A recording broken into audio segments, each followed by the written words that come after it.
Okay, you've submitted your application, you got an interview, you go through the entire hiring process, get your hopes up only to be told that they are going with an internal candidate. You probably just unknowingly participated in a ghost hiring process.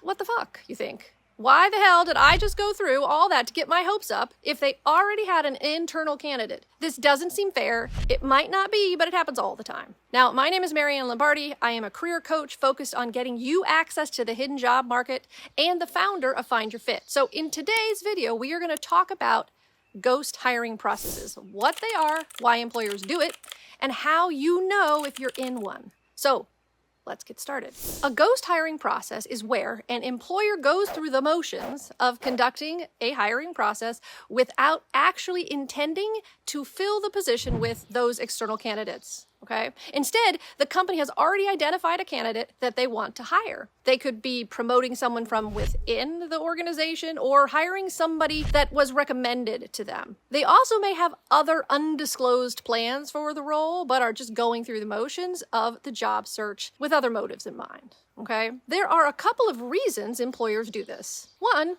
legal compliance.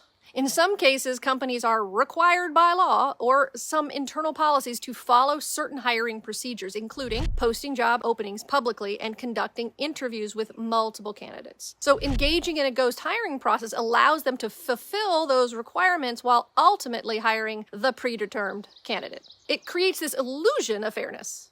An illusion, not really fair. Number two, they could be avoiding discrimination claims, right? Transparent hiring processes help to mitigate the risk of discrimination claims from candidates who feel unfairly treated. By going through the motions of a formal hiring process, companies can demonstrate, truth or not, they're demonstrating they considered multiple candidates before making a hiring decision. This is good for their public image, even if it is an actual lie. Also, they may do it because it preserves confidentiality. Companies may prefer to keep their hiring decisions confidential, especially when filling leadership or strategic roles. So engaging in that ghost process allows them to minimize the leaks of sensitive information, and it maintains some control over the timing and the manner of any kind of announcement. So how do you know if you are in one? So here are 4 things to look for and do to see if you are in a ghost hiring process. First, if there's a lack of transparency, you might be in one. If the hiring process lacks that clarity, such as vague job descriptions, inconsistent communication, or evasive responses to questions about the role or the timeline, it could be a sign that the company has already identified a preferred candidate.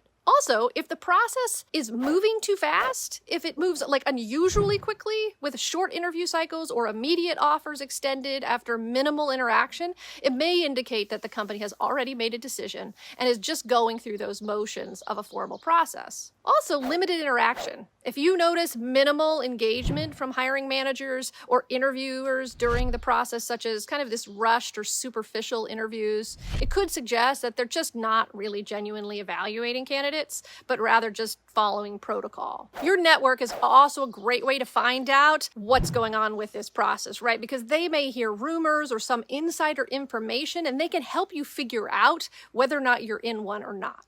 So ghost hiring processes have negative consequences for both external candidates and the company itself, because they can waste our time, right? The candidate's time or effort, and it can also damage the company's reputation and undermine trust in the organization's hiring practices, because it's generally considered unethical to engage in this ghost process, even though it happens all the time. So whether those negative consequences are there or not, it's important for you to go through the process anyway, right? It might suck, but you should do it, because you're going to find out if you find out while you're in the middle of that ghost process, like, don't get mad, right? You want to take any chance that you can to be in front of hiring managers and leaders, because that face time matters. I had a client once who asked the leader she was interviewing with whether they had already had an internal candidate tap for the role, and they were honest and said, yes, they had someone in mind. And after that, they had a much more transparent conversation about the company, what its challenges were, client issues,